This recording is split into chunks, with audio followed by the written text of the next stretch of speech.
Oke,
Assalamualaikum warahmatullahi wabarakatuh.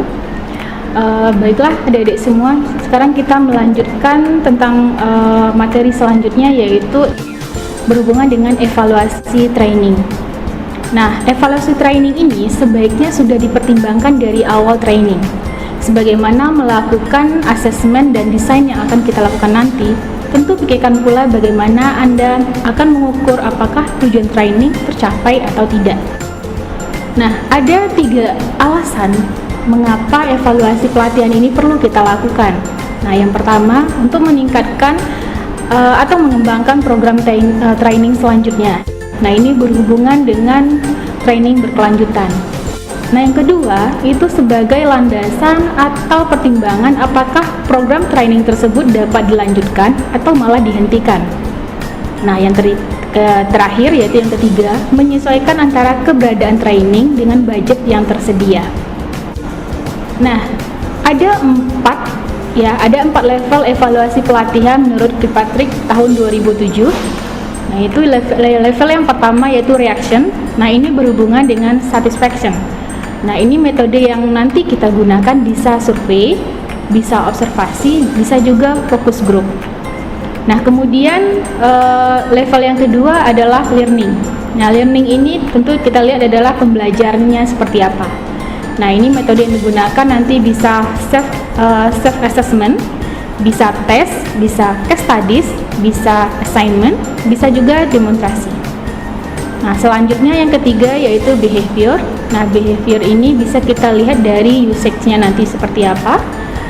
Metode yang kita gunakan itu bisa survei dan bisa juga interview. Nah, yang terakhir itu adalah result-nya. Hasilnya seperti apa? Dampak yang dihasilkan dari pelatihan tersebut. Ini bisa metode yang kita gunakan, bisa report, bisa juga dengan melihat budget.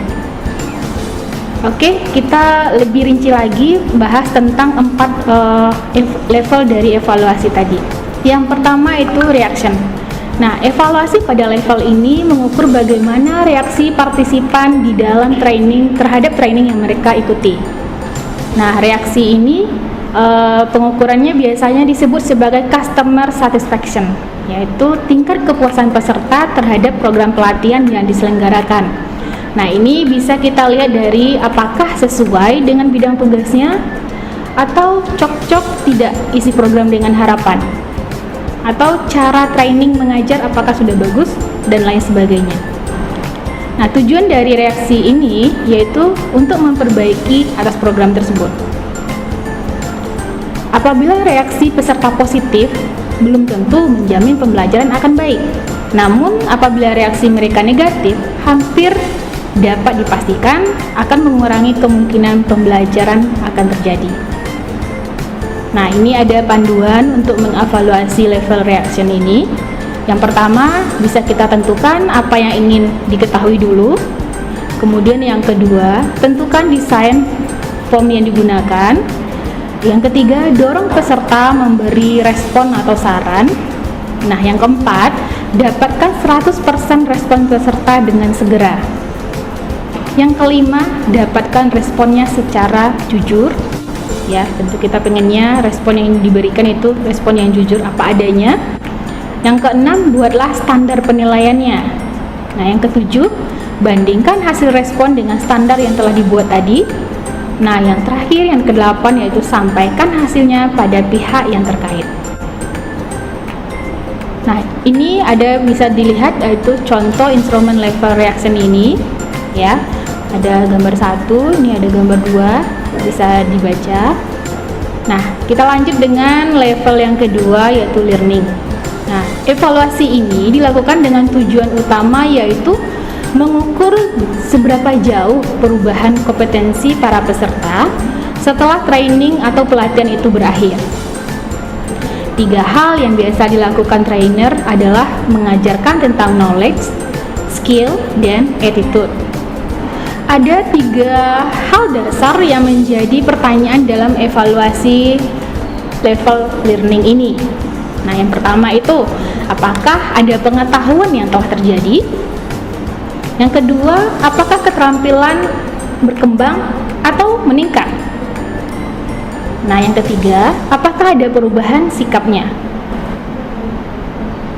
Ada panduan untuk mengevaluasi level learning ini. Yang panduan pertama yaitu dapat menggunakan control group atau membandingkan kelompok eksperimen dengan kelompok kontrol. Ini dalam seperti eksperimen. Yang kedua, mengevaluasi knowledge tadi, skill, kemudian attitude sebelum dan sesudah training. Kemudian menggunakan paper dan pensil test. Nah, ini untuk mengukur pengetahuan dan sikap. Selanjutnya bisa juga menggunakan performance test untuk mengukur skillnya. Nah, yang kelima, tolong dapatkan 100% respon dari peserta. Nah, yang keenam, menggunakan hasil evaluasi untuk mengambil tindakan yang sesuai. Nah, ini bisa terlihat contoh instrumen dari level learning ini. Ya, ada pre-test sama post-testnya. Oke. Ini level selanjutnya, kita lanjut dengan level behavior. Nah, di sini evaluasi pada tingkat ini diukur adalah pengaruh program training atau pelatihan tersebut terhadap penerapan di tempat kerja atau penerapan sehari-hari. Nah, pada level ini melihat seberapa besar perubahan perilaku yang terjadi karena program training tersebut.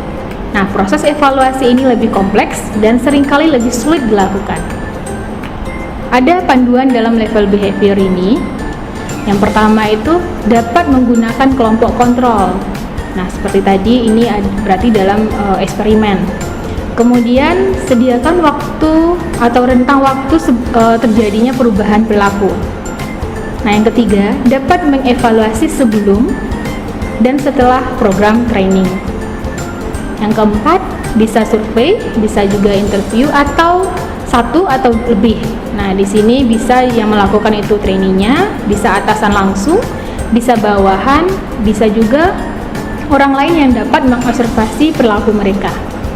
Yang kelima, kita harapkan dapat 100% respon dari peserta atau sampelnya. Nah, yang keenam, itu ulangi evaluasi pada waktu-waktu yang sesuai.